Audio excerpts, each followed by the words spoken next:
Hey guys, Missy Kai here from The Body Intuitive, and today I want to show you where I do my home practice, where I do my own personalized practice.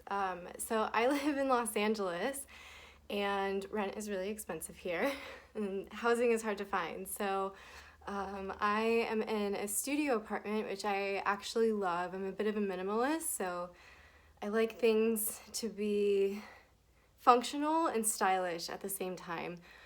So for those of you who are like working in minimal spaces or don't necessarily have like the perfect situation or setup for your own home practice, I just want to show you that it's definitely possible to kind of get what you need, but within a limited space. So it's all about taking what you have and just making it work for you. This is my living room, dining room, kitchen space here in my apartment. So I have this nice rug area.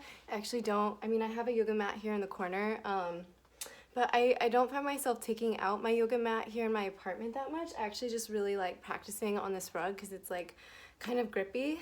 If you have a really squishy carpet at home or something that like moves and slips a lot, that's probably not the best. Actually really ideal is like hardwood floors, like the ones that I have underneath my rug, but I'm pretty small in size, so I tend to kind of fit into that area. But if you are taller or want more space in your practice, you can try to find an area that's more open in your house or your office or your gym. There's usually like different stretch areas for that. So just really quickly, I wanted to take you guys through the props that I have that I keep for my home practice, and honestly I keep it really basic and simple.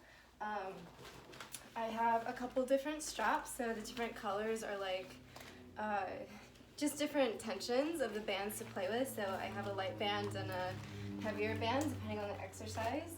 I have two different forms of glute bands, so again light and heavy depending on what I'm working. I have a couple yoga blocks, 6-inch blocks, in case I want to grab it or use it in my practice.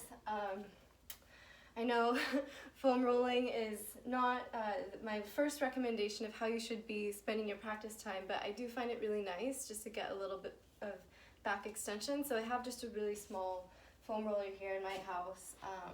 I have two 5-pound weights that I can add if I want to do different like strengthening exercises at home.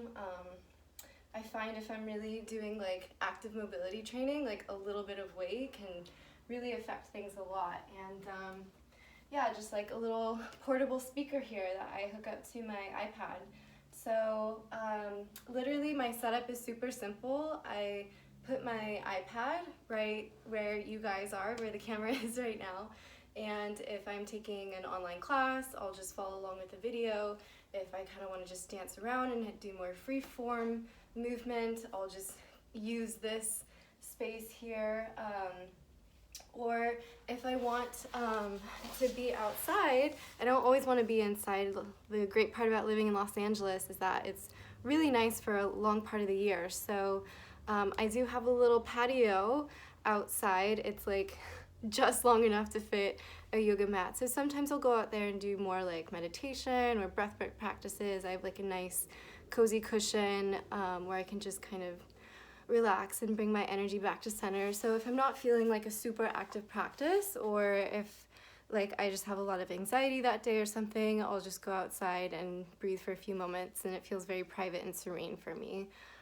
So I also have a little bit of a altar space out there. I have like nice fairy lights and everything. So I don't keep anything on this rug. It's just open space for me to move and flow around. Again, I live in a 400 square foot apartment, so and that's by choice, right? So it keeps things simple in my life. So I just like to have that space free and clear. You know, all of those props actually fit into, I don't know if you can see this bookshelf behind me, into two little compartments. So it just doesn't take up a lot of room. Everything's like tucked out of the way. I don't have to see it when I don't want to see it, or if I have guests over. When I want to, I take the stuff out. It just doesn't take up that much space, or doesn't take me that much time to like clean anything or do any of that. Because I know like if those barriers come up, I'm just not gonna do it. So, and this space feels like very inviting to me. I find myself kind of naturally hanging out on the carpet when I'm home anyway, so I know that I like being there. It provides me a good, nourishing energy. And I'm lucky enough to, and especially in Los Angeles, to live by a park which is 2 blocks south of here. So if I'm really feeling cooped up for the day, or if I want a change of pace, or if I want some more sunlight, it's really good to get that vitamin D. Yes, I am very pale, but I still like going outside from time to time. Uh, and yeah, so they have like a pull-up bar. They have like a nice big soccer field. They have tennis courts. They have different, like, a little bit of workout equipment, like not very much. It's really just the basics, but it's enough to where I can just take my mat and lay outside and do some movement. So, and I get that nice walk there and back as well too. So I just wanted to show you guys a little bit more about my practice and see really how simple it is, even for somebody who does this professionally. You could do so much with a simple setup, and it doesn't have to take a lot of space. It doesn't have to take a lot of your time to set it up. If you want to make your space really beautiful and you have that luxury, please, by all means, like, go all out with it. But really, it needs to feel accessible, convenient, and easy, and very, like, cozy and inviting for you. It should be a space that you want to return back to. So if you don't have ideal conditions, just do the best you can with what you have. Get creative, and don't be afraid to ask around for help. Some people might be clued into different resources or different ideas for how you can leverage the space for yourself, all right? So I hope this was helpful. I can't wait to see and hear all about the spaces that you set up for yourselves, and happy practicing.